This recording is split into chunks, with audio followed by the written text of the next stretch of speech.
Okay, so now let's talk about problem. You're going to use the technique complete the square. Okay, so here we go.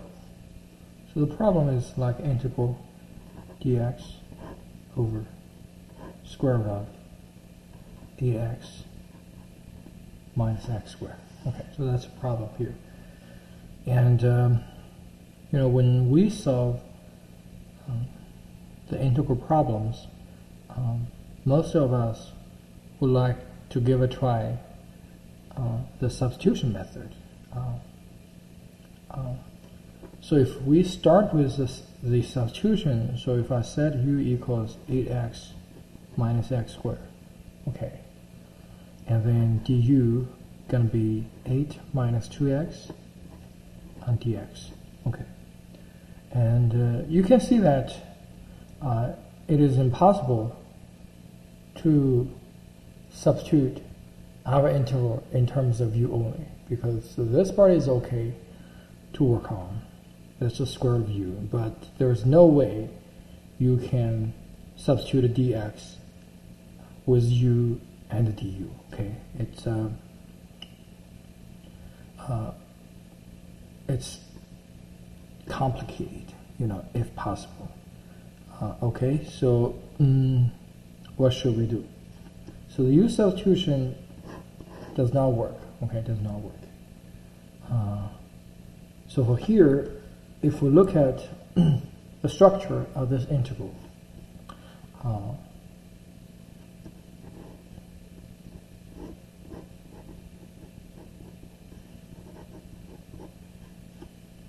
this integral 1 over square root of 1 minus x squared, and the integral is going to be the sine inverse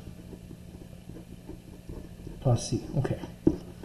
It looks like, it's not quite the same, because we have 8x, but while for here I need a 1 minus x squared. Okay, all right.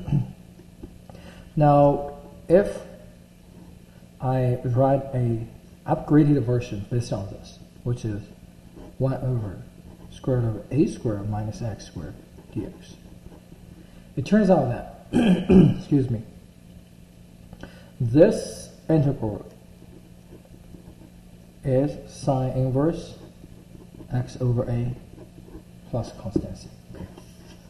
And okay, how do we get this? Well, you can think about if you factor the a squared out from the denominator and then make one substitution, it will give you to this result. Okay, so those two are the hints for solving this problem. Okay, if we can convert our denominator into something like this, it will be great. Okay, what should we do? Well, here is the technique. It's called, the idea is called complete the square. Okay, and let's do it. So 8x minus x squared. Okay, and then I can rewrite into negative x squared minus 8x. Okay, that's perfectly natural. So to complete the square, I have x squared minus 8x. I need to add a 16, so that if we only look at those three, that's going to give us x minus 4 squared. Okay. However, I add a 16, I need to minus 16. Okay, to make it balanced, because I don't want to change my problem. 16 minus 16 is 0. And then I use those three to complete the square. This is what I got. Okay.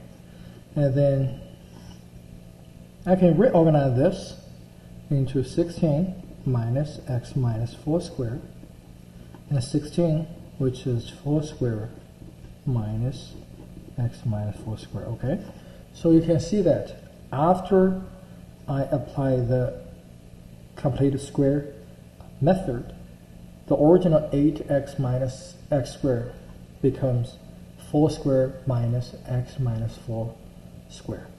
And as you can see that right now here, it's already fits in this part because x minus 4, it's equivalent to x if you can do a small substitution, let u equals x minus 4, du equal dx, so nothing changed, okay? So right now, things become very, very good. Okay. So if we rewrite our integral into 1 over square root of 4 squared minus x minus 4 squared dx. Okay. Like I said, you can make a simple u substitution. So set u equals x minus 4, then du equals dx. Then this integral going to becomes into 1 over square root of 4 squared minus u squared du. And right now you can see that it's a perfect match to what we have. So this result can be sine inverse of u over 4 plus constant c. And then we have to substitute u back with x minus 4. It turns out our final answer, it should be sine inverse of x minus 4 over 4 plus a constant c. Okay, so that gives us the final answer for this problem. Okay, so that's the end of this example. Hope you like it.